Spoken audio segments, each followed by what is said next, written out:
नमस्कार, मैं आशा विक आप सबका तहे दिल से स्वागत करती हूँ। दिल की कलम से एहसासों की इस घड़ी में मैं आपको सुना रही हूँ मेरी कविता मेरा हिंदुस्तान।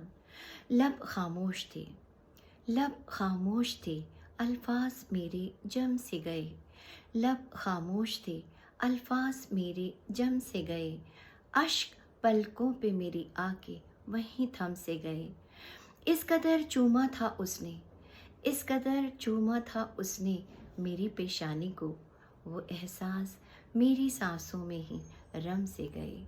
वो बढ़ता गया, वो बढ़ता गया, सरहद पे उसे जाना था। वो बढ़ता गया, सरहद पे उसे जाना था। ये मोहब्बत तो बस पल का एक फसाना था। चली जब गोलियां, चली जब गोलियां, सरहद पे मैं तड़पती थी। चली जब गोलियां, सरहद पे मैं तड़पती थी।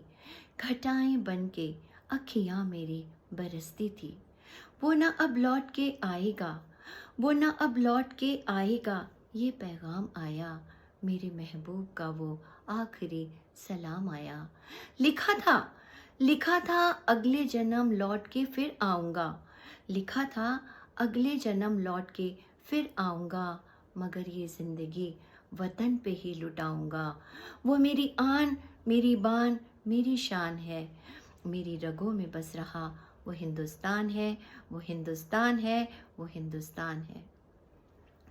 उठा के खत को, उठा के खत को सर आँखों से यूँ लगाया था और उसकी रूह को एहसास ये दिलाया था। मेरा गुरूर है तू, मेरा गुरूर है तू, देश की अमानत था। न मेरे अश्क गिरेंगे, ये मेरा वादा था। वतन के कर्ज को, वतन के कर्ज को अब मुझको भी चुकाना है। वतन के कर्ज को अब मुझको भी चुकाना है। जो तू न कर सका वो कर मुझे दिखाना है। अमन और एकता का, अमन और एकता का गुलशन वही खिलाना है। आतंकवाद को जड़ से हमें मिटाना है।